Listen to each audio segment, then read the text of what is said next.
मैं अरुणा रॉय हूँ और पिछले 30 साल से मजदूर किसान शक्ति संगठन के साथ काम कर रही हूँ, जिस संगठन ने इस पूरे इलाके को गौरवान्वित किया। 2 कानून लाकर, लोगों के साथ मिलकर 2 कानून, सूचना का अधिकार का कानून और मनरेगा का कानून, इसमें महिलाओं ने बहुमत के रूप में साथ दिया।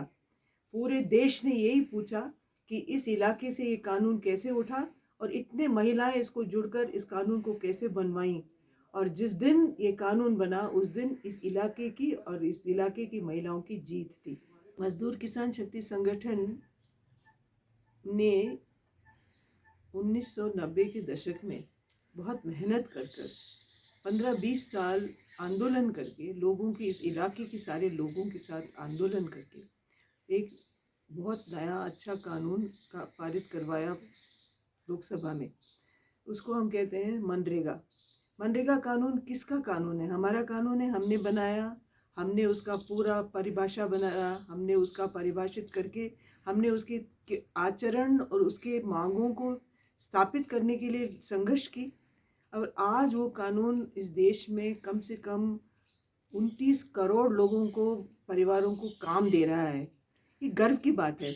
मगर उसकी क्रियान्विति में हम लोग लगते हैं तो क्रियान्विति में लोगों को दिक्कत होती है, क्योंकि पहले जो चोरीवाड़ा हो रहा था उस चोरीवाड़ा को रोकने के लिए मनरेगा बना। और मनरेगा में सामाजिक अंकेक्षण भी है और मनरेगा में ऐसी भी व्यवस्थाएं हैं जो इस भ्रष्टाचार को रोकने के लिए बनाया गया है। आज हम लोग इस मनरेगा में पूरा काम पूरा दाम का आंदोलन कर रहे हैं और चाह रहे हैं कि सबके घरों में पैसा आए और कुछ चंद लोगों के व्यक्तिगत कमाई में इसका कोई असर होता है और वो आरोप लगाते हैं। तो सबसे बड़ी बात यह है कि ये पूरे इलाके अपने पाँव पे कुल्हाड़ी मार रही है, क्योंकि उस आरोप को सुनकर यदि इस काम को रोकते हैं या इस ईमानदार व्यवस्था को रोकते हैं तो नतीजा अपने बच्चों की ज़िंदगी पे, अपने भविष्य पे होगा। ये समझना पड़ेगा। सबसे बुरी बात तो ये है कि ये लांछन लगा रहे हैं कि लड़कियां आके बाहर ये मेट बन रही हैं। शिक्षित क्यों किया हम लोगों ने? शिक्षा की लड़ाई क्यों लड़ी? और मैं अभी 74 साल की हो गई हूँ, मगर मैं आईएएस में कार्यरत थी। आईएएस में मैंने एक इम्तिहान पास कर कलेक्टर की नौकरी की। मेरी पीढ़ी ने ये किया, तो आज की पीढ़ी तो बाहर आकर अपना काम संभालना चाहिए। ये देश सेवक हैं, ये समाज सेवक हैं, ये अर्थ सेवक हैं।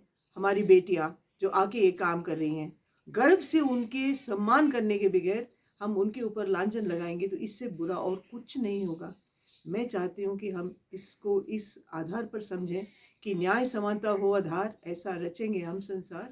और न्याय समानता को रचने के लिए हमारी बेटियों की बहुत ज़रूरत है। हमारी बेटियां निकले बाहर, ईमानदारी से काम करें, अपने अच्छा काम करें और वो ईमानदारी से कुछ अव्यवस्था या कोई चोरी का कोई जिक्र करे तो हम उसका समाधान करें, इसे उल्टा उनके ऊपर आरोप ना लगाएं।